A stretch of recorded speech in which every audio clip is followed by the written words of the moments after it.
As you know, the subprime worries have certainly had widespread repercussions on the housing market, but has it hurt the luxury home buyer, the high rollers who've been snapping up vacation homes and the Manhattan penthouses as a record clip? Some thoughts now from two of the biggest real estate brokers around. Dolly joins us, Prudential Douglas Elliman, and Pamela Liebman, CEO of the Corcoran Group. And we also have Diana Olick with us because this is her beat. Ladies, welcome to all of you. Thank you very much.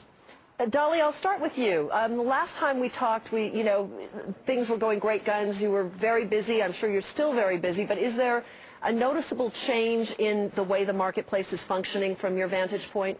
I think from the $10 million and up buyer, there definitely is a change in the last 3 weeks. And it's a very rapid change. I'd say it's probably the quickest change I've ever seen in the marketplace, where people are really thinking about their purchases versus just running in, making a bid, and securing the property. They're taking longer to think about it, looking at more things, and just taking a breather. Yeah, because this is probably not just their primary residence. Correct. It's generally a tertiary or more residence. Okay. Pamela, what about you? What are you seeing? Well, I'm not really seeing anybody running for the hills just yet. I still see a lot of strength out there. This is all very new. And a lot of these buyers have made a lot of money consistently for the past couple of years. And if they're looking for a primary residence, they are still struggling with a lack of inventory. So if it comes along, I still think they're going to jump on it. We also have to remember who our buyers are in New York. And it's not a one industry's town. And, we're not just completely fed by Wall Street. So we're seeing a lot of different things out there.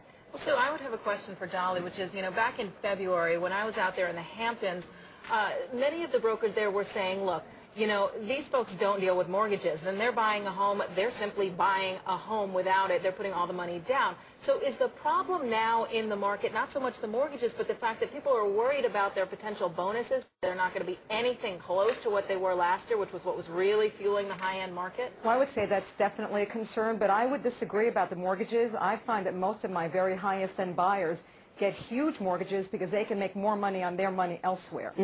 And are they still able to do that, Dolly, or have you seen the mortgage market at that end? I mean, we've heard about problems with jumbos, but that's 400,000, 417 and up. I mean, you're talking about huge numbers. Are they still able to get funding? They're able to get funding, but it's a question of the spread between what they're able to make on their money and what the funding costs now. So when we look out, though, I'm wondering if we look out at the higher-end stuff in the Hamptons, you're looking at $25 million stuff. You're also looking at some of the buildings here in New York, which as recently as a couple of weeks ago, we were saying that one building that had very high-end apartments was completely sold out, and now we're hearing that some people may be actually pulling out of those deals. Has it gotten that far, or is that just very anecdotal? Pamela, why don't you take that one? I have not seen that at all, and we deal with a lot of big buyers and actually handle a lot of those buildings. Some people bought so early that their intention was always to close and then flip the apartment. Anybody who bought 2 years ago when some of these buildings just started to get into construction got a great deal. I have not seen a case of a single buyer walking away from a deposit. And I will say that 21% of the deals we did in July were all cash deals. So the luxury buyer does not act the same way as a typical buyer across other parts of the country. Dolly, I have to say I'm somewhat encouraged that even the very, very rich get mortgages, obviously for other reasons than the rest of us, but have rates, the spread that you were talking about is very important, because I would assume now with the tightness in the mortgage market that those rates are higher than they were before. They're substantially higher. I mean, I'd say I saw a recent loan go from 7% to 9%. Really? That's incredible increase in 3 weeks. Yeah, it is. Is it worth it for them to take the mortgage? Because, as you say, they're playing the spread between what other investments can get them. It's still worth it, but the question is, will it continue to be worth it? Right, right. Pamela, what about from your end of the market, the mortgage, the qualifying? I know that you said a lot of them do pay cash in your experience, but are people who are buying that $1 to $2 million penthouse or whatever it is, are they having trouble with funding? Are rates way up? The rates have certainly jumped up, particularly, as you said, in the jumbo side of things.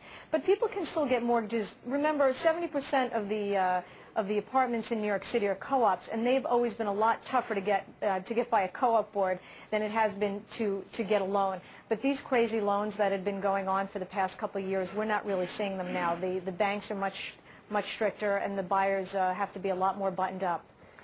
Ladies, thank you very much. Fascinating. We really appreciate it, Thank you. as always. We'll let you get back to work. We're coming up on the half hour, so we'll update the markets for you. Bob O'Brien will have this hour's stocks to watch.